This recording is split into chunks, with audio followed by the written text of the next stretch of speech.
Hello everyone, and welcome once again to Goth Tarot, a part of TFT, Tarot for Today.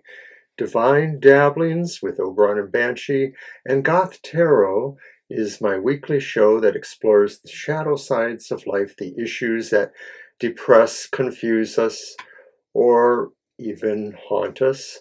But I do offer a shadow work kind of affirmation at the end that maybe can be helpful. So we'll get started. The reading is constructed from a number of cards from a number of decks that mostly have darker or esoteric themes that I find suitable for Goth Tarot. The backbone of the reading is through the Santa Muerte Tarot. I'm going to show the picture of the booklet. And it's a fabulous deck by Fabio Listrani, who works for Llewellyn through the Lo Scarabeo set of decks. So I construct the reading with two interlaced triangles to form a Solomon's star or a Star of David. And this is from the reading that I'm adapting known as the Mystic Seven. Whoops.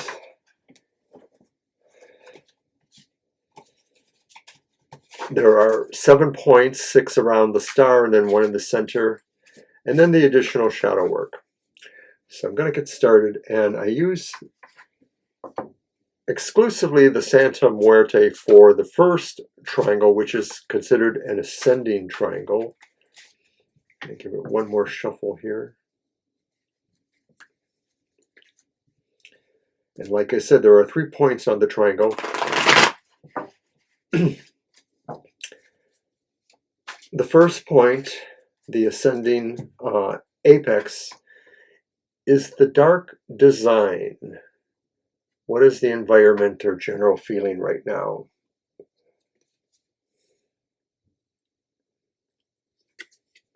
It's 5 of Cups. And the 5 of Cups, let's get Birdie out of the way. The 5 of Cups is upright. The 5 of Cups says at this time, let's get her down over there. Guess the triangle part's going to be a little bit hard with these cards, but anyway.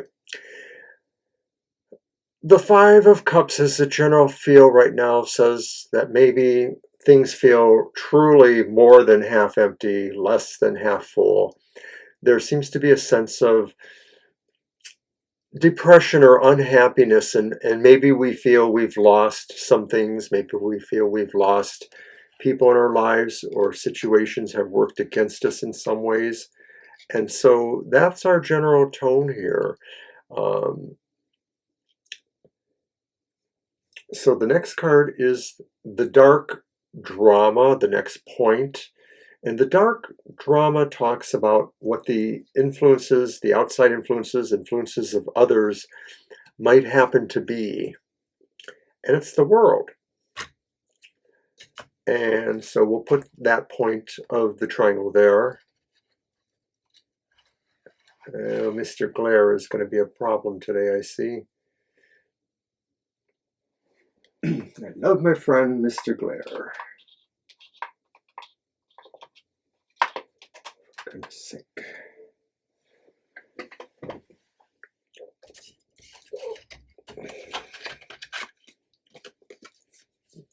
The dark drama, the influences of others.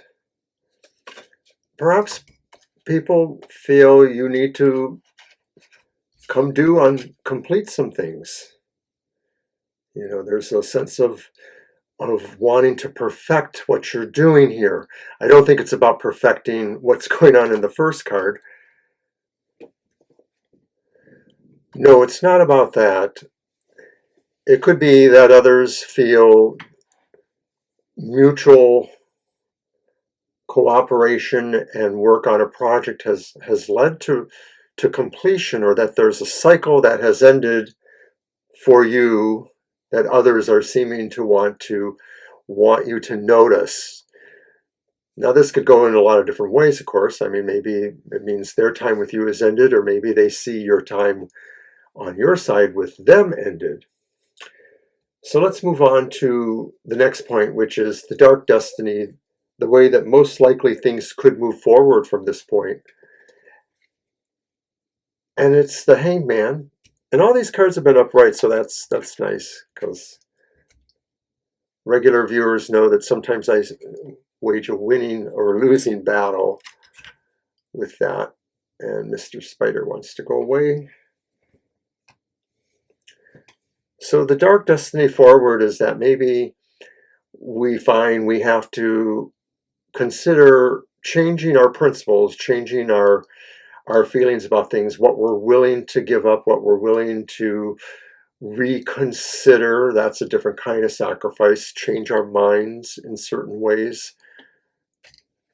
And that maybe this is how we resolve situations like what's going on with our intrigues with friends, dramas that may be happening there, wanting us to work towards a different solution maybe than the one we want, or to just see the world differently than the world that we feel we see here with that miserable looking Five of Cups. Okay, so that was our first triangle. We're now going to move on to the second triangle, which is a descending triangle, meaning that the apex is actually at the lower point. And for these points, I'm using a different deck for each point here.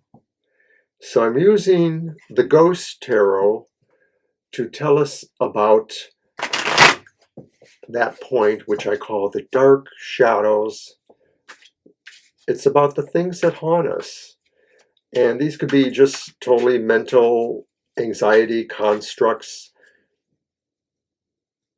There's maybe little likelihood that they're actual spirit entities, but we are goth people, so perhaps you should judge for yourself based on what I see here in the card. Remember, tarot is a snapshot in time.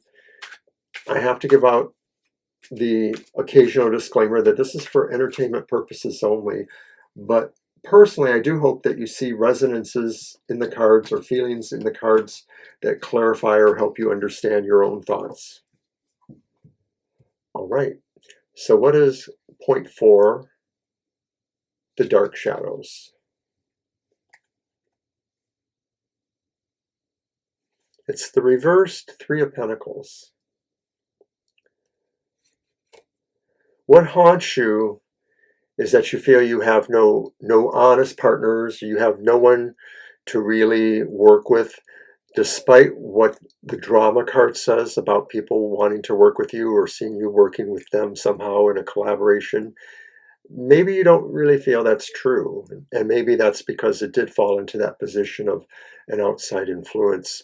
So it could be, of course, that this is what haunts you, that you're not able to collaborate, or that you don't feel like you fit in, you work with others or other types of people. So now we're moving to the next point. And this point is called the dark truth. And in spite or despite of everything else I've shown us, the dark truth may be that reality that we really can't escape at all.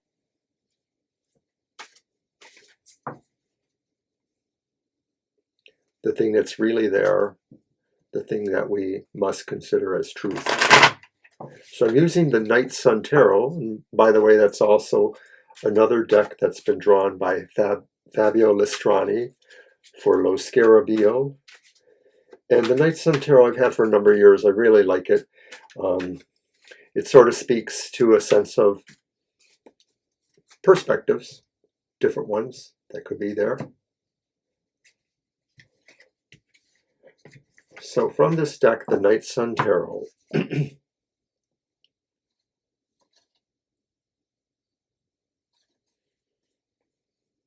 the dark truth is death reversed. Oh, I'm sad, because death reversed, says the dark truth,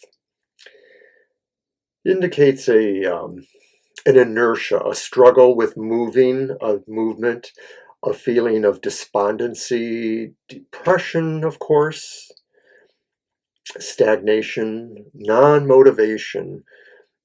the dark truth may be there are a few things that are really motivating you right now, and you feel like the rebirth you've been trying to achieve, or the reemergence in your life in some forms, is really cloudy for you. You can't seem to be getting yourself there.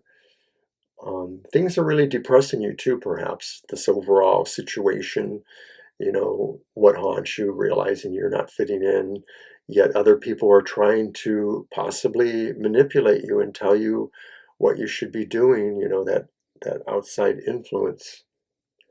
So the only thing you could really want now would be maybe some sort of dark twist,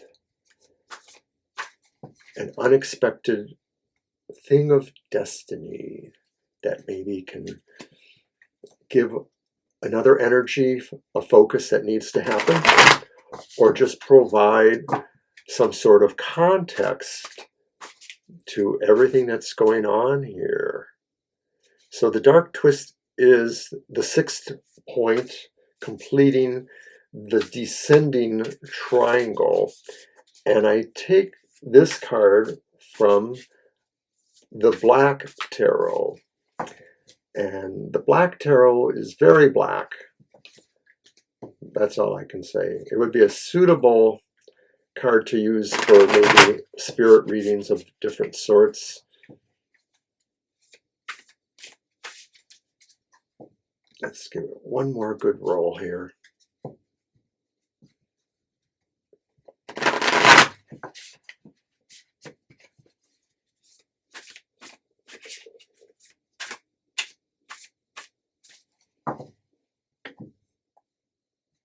All right. So as I said, completing the entire Mystic's triangle spread, there's a final card, but certainly completing also the descending triangle. It's the dark twist. Oh my goodness. The dark twist is another version of the world from this deck, the Black Tarot, but it's reversed. And it literally just exposes the other pyramids card. This was the second card. This is the sixth card. So there's a difference of 4, just in case you're interested.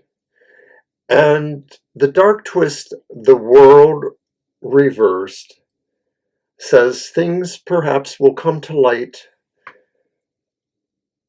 that will force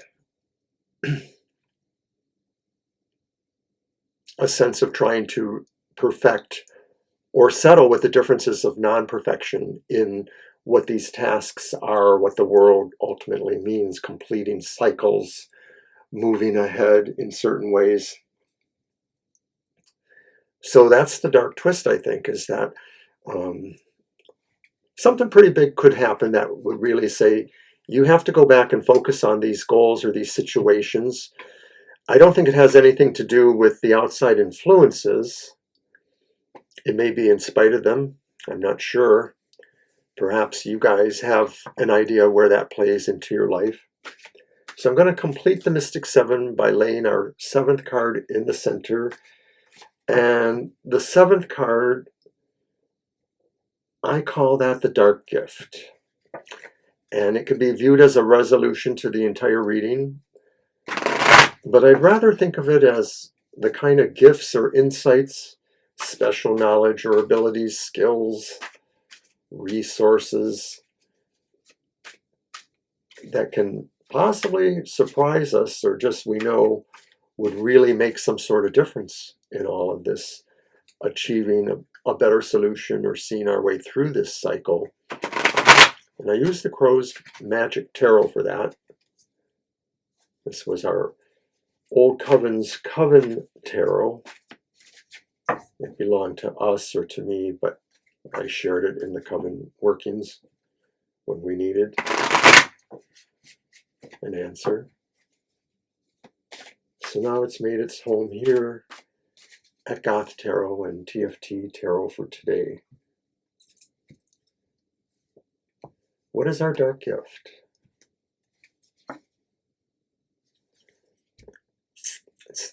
The Seven of Coins reversed. Our dark gift is knowing when it really is time to get busy.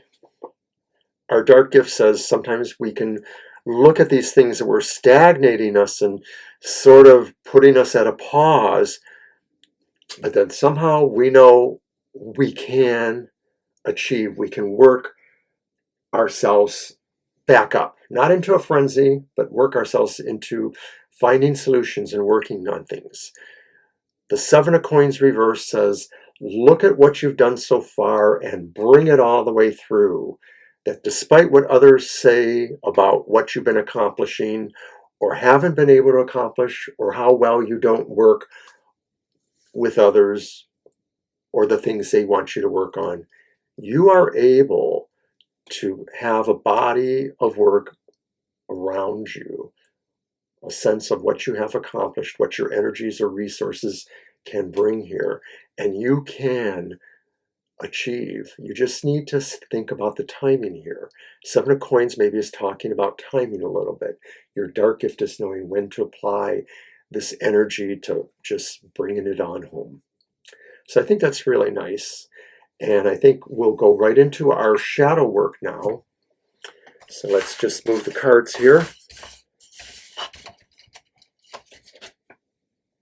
I want to focus on the shadow work, and the shadow work is provided by the Earth and Bone Oracle cards by Syrian Shadow. It's a lovely deck. Here's the back of one of them. I think it's a nice complement to the Santa Muerte Tarot. I keep saying that, but you know, there's just something about the earthiness of skulls. Okay, I'm kidding. Or am I? So, Earth and Bone Oracle cards. What can you tell us? What is it that we need to help us in our shadow work, to affirm what we feel is right?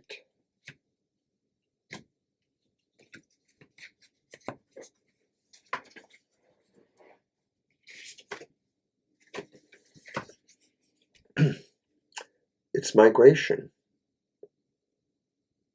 Card 15. Aw.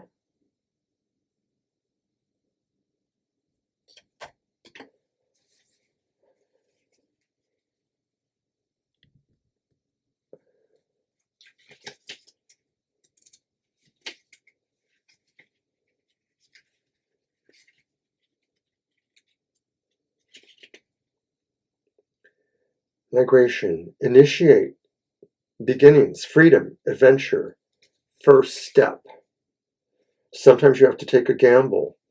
Do you have the patience it takes, plus the courage towards risks to reap the rewards? Sometimes it might not work out and sometimes it will, but if you never take the chance, you'll never know. The hard truth is that no one is coming to save you. No one is coming to hand you everything you want. No one is coming to help you change, teach you, or accept you until you do it for yourself. So stop making excuses and go after the life you want. Change how you approach and do things. Still take action, but balance work and play. Choose to do it from a place of joy and love. Take time for yourself. You may be taking on too much. Take breaks. Shift your process and thoughts. Let go of the need to do it all. Replenish yourself. Put in the time for your self-care and balance. You do not need to complete everything on the checklist all at once. You are helpful and guided. You may need to ask for help from others. Try to delegate what you don't enjoy if it still needs to be completed. Affirmation. I believe in myself and my abilities. I am unstoppable. I am proud of myself and how far I have come. And I love the shadow work. I think the shadow work literally fits the reading. The final card, the 7 of coins reversed, said know when it is the right time. And of course, the shadow work talked about patience. But the other things were about the completion checklist. And I thought about the cycles of completion expressed by the world where it fell. And that some of that was really others trying to tell you to do that. And shadow work says, not only be patient, but listen to yourself, and you are compelled to really realize you're the only one who needs to make the changes you need to do. So most of the other cards, that was expressly put out, I think, in resonance to the 3 of Pentacles that says, maybe it haunts you that you don't feel like you work with others, but maybe you should take that as a good haunting. That spirit saying, keep it up. So I'm not going to go through all of it again, but I think it was a really well resonating shadow work for the reading itself. So I do hope you enjoy that. You got something out of that. I'd like to take a moment and remind everybody to watch all of our other programs during the week. Mondays we have Your Weird Week, which is our new show and is kind of oriented towards the more worldly political views of life and what we see going on. But you can also check out the Emotional Exchanges, my Friday show, which talks about emotional resonances in our life for the good or possibly for the bad. And of course, we have a live reading happy hour on Saturdays, which is just a 1-card pull for everybody to give them a sense of positivity in their life. And then Sunday, Banshee's Material Matters, helping us understand what's going on financially in our lives, opportunities, resources, etc. So take care, everybody, and we'll see you again next week. Bye now.